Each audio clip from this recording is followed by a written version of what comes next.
we have to do it. So let's get in. We'll tell a story or two. So first and foremost, they couldn't get it up and running. Like, they tried so many times, and actually it started out where the movie was all Mant, and that changed where, like, later in the game.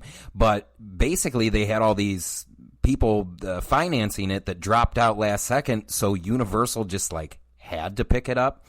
And like, they were, forced, like, they were like, well, fuck, we either eat X amount of dollars or we just finish the fucking picture. And they elected to finish the picture, thankfully, but to the dismay of every producer in the room. Like, so when he did the screening, every producer was just like, yeah, like, I remember that time when I was a child, and I remember getting excited to see these movies. Joe, I can't sell this fucking thing. I can't. Yeah. Where does it go? And even looking back at it now, yeah, it's a tough. I don't think it does any easier in 2021 than it does in '93. Like, I think this is, you really have to be a part of the cinema to, I don't know, grasp exactly what Joe is going for in this, and I know they had multiple screenwriters that came through until they finally decided on, because they, like I said, it was supposed to be all Mant. And I told you I was watching the Mant pieces all cut together, dude. It's fucking hilarious. I'll tell you this. The movie I wanted was that. I want Mant. Like, I want that whole thing. I don't want it, like, self-referenced within the movie where we're just getting clips. I was like, I want that movie. That movie is hilarious to me. And so I felt like we were robbed of that potential, like that dry, like, overtly bad acting, like where they're making a commentary of the staleness of the time, the kind of mass-produced era of the time. I just love. I mean, you joked about it before we even started, but like when he's like this moping, weepy Ant-Man, in seeing the doctor, because, like, I guess it was his dentist that caused it because he did radiation. Yeah. No, when he was getting radiation done, Ant must have crawled into his mouth. So now he's exactly. And then he goes, well, it's certainly no picnic for me. Haha, get it? Picnic? What I said? Like, I'm just like, I love that. I'm like, this is so up my alley, just in a tongue-in-cheek parody sort of way, that I get really angry at the fact that producers, the money men, who have, like, they're dependent on other people's creative vision to, like, do something, but then they're always counteracting them, and they're like, no, I can't sell this, or I can't do this. You know what? It will find someplace. Like, it will find an audience. Like, people will eventually appreciate something. And I know that I think it was a producer, and this is the right mindset. There was, like, a producer who talked to Edgar Wright about Scott Pilgrim versus the World, because they were really down on the box office receipts.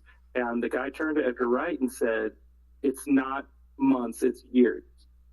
And it's like, that mentality is special, because then it will preserve creative, integrity and creative vision. And, I feel like Joe Dante, like, talk about Matinee comes out 2 years prior to Mars Attacks. I mean, he already had his finger on the pulse of that. And then Tim Burton, and I almost feel like because of that, people were like giving Tim Burton a reason to do that kind of homage to B-movie 50s sci-fi films and horror. Like, I feel like Joe Dante got, like, the short end of the stick here. Yeah, dude. Because it is, like, Mars Attacks is just an elongated version of this.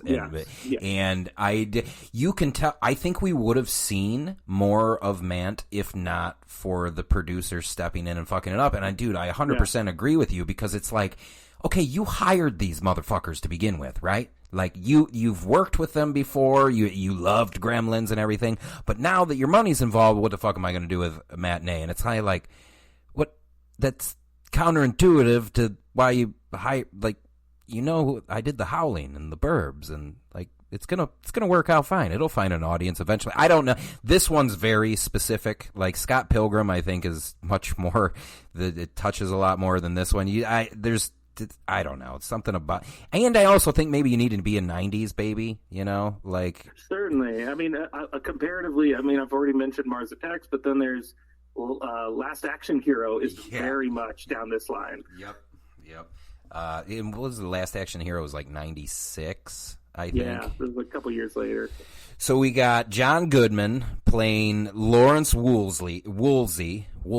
There we go. And he his girlfriend slash leading lady in his films of schlock, played by Kathy Moriarty. But you can skip that part. It's no disrespect to you, Kathy. But Kyle, you can skip that part of the bonus features on the Shout Factory disc. Oh, is she on it? It's yep, she is. What an interesting gal. It's funny because I've seen Matinee once. This is my second time watching it. And so seeing it again, and when she popped up, I'm like, oh, I'll tell you this. I grew up with Casper as a kid, and I was like, there she is. There's that gal, because she was in Casper. Obviously she's most popular for being Jake LaMotta's wife, but you and I both didn't learn that until... Yeah, of course. I mean, that was much later. I'm like, yeah, obviously I wasn't watching Raging Bull at 6. No, but I was watching Kindergarten Cop at 6. I was watching Kindergarten Cop, and she's only in that very briefly, and it's kind of weird, like, if you think about her, not to derail completely here, but if you think about her career, she won an Oscar for Raging Bull, right? Yeah.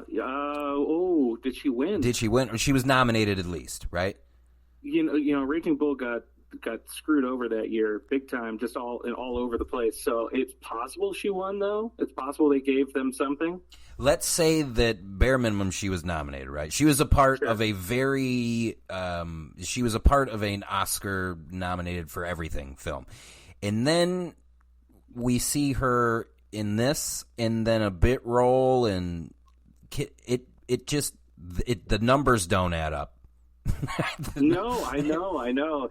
I mean, for some people, they get perplexed when they hear that Nicolas Cage is an Oscar winner. Like, the people start going, wait, how did that happen? And then, but people just, people are different in different stages of their careers, I suppose. But, it all depends on the script. It all depends on the things around your performance as well. And so, I mean, when you separate her from Scorsese, De Niro, Pesci, and the wonderful cinematography and all that, I feel like you get just something absent, and that's what she is. Like, she's fine. Like, she's fine. Like, is she? Yeah, no, she was fine in this for sure. Like, she works. It works in this film.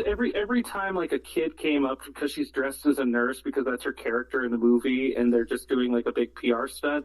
And so all these kids keep coming up. They're like, I'm bleeding. And she's like, that looks awful. Go away. Yeah. Like, I'm not going to help you.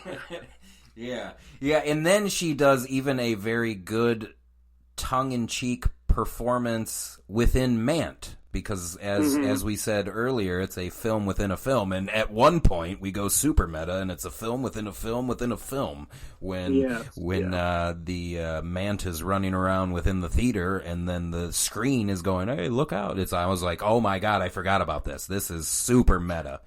It's also just, I like that it's a commentary, and I think that's I think a lot of studio producers and people who are separated, again, this goes to movie lovers in a very particular generation. During this time, people were trying to do smell-o-vision. They were doing 3D. They were doing all these ridiculous things, and it's because box office receipts were failing. Like, they needed an excuse to get people into the theater. And so I find it kind of fun that they add this aspect to the film that's not like it's like they lean into the schlockiness of it, of just the presentation of it, that it's also just as schlocky as the B-movie picture. And I just like that. I like that it references that and is paying homage to a time that was feeling desperate. Like, it wanted to entertain people. They wanted to get people in the seats. Like, people aren't making these movies to just be absent, And so, like, a Woolsey is an interesting kind of character because he's not making high art. He knows he's not making high art, but he certainly loves the magicianship and the sleight of hand that movies can do to engage people. And so there's an interesting dynamic there. Is do we go to the movies to escape, or do we go to the movies to think? And maybe it's a combination of the two. And you have to have kind of a Woolsey sensibility to truly appreciate all facets of filmmaking. You talk about leaning into the schlockiness. Did you like seeing the shook up shopping cart the second time around? Oh, that was hilarious. Yeah.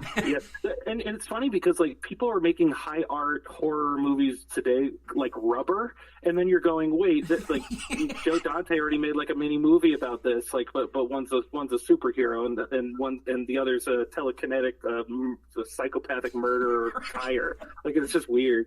So full disclosure, I refuse to watch Rubber. And I'm sure it's fine. Never watched it. No, everybody. There's not one. It's so dumb. There's not one person that's seen that movie that isn't like, dude, you're a movie fan and you haven't seen Rubber. And on some level, it's just like, even if it's good, nah, man, I'm all right. Like and you know the thing is it's not good, but there's something so innately silly about it that it can be entertaining in its own way. But again, it like pushes a concept that exhausts itself. Like Dante understood that a sentient shopping cart could only go for a short. Yeah, I want to see more of the shook up shopping cart. Yeah. We're not going to get through this episode before I make a childhood confession to you and Cambodia and Canada right now. Well, those are my listeners. That's the only I have Cambodia. Yeah, that's a weird one. I'm number 4 with special interest podcasts in Cambodia. I don't know what that means, but it sounds funny. So, and then Canada, well, we don't need to get into it, but the Cambodia thing cracks me the fuck up. I don't even believe it, to be honest with you. It's so fucking funny to me. But I think I got a one listener in France that listens to everything, and I'm like, how did they find me and why? Like, right. Like dude, it just, that's why I don't try. I don't look at them. I get emails telling me like people like, hey, you should check out you should do this because of this. And they're not automated, but I'm like, nah, man, I do the podcast and then I post it and then I go away.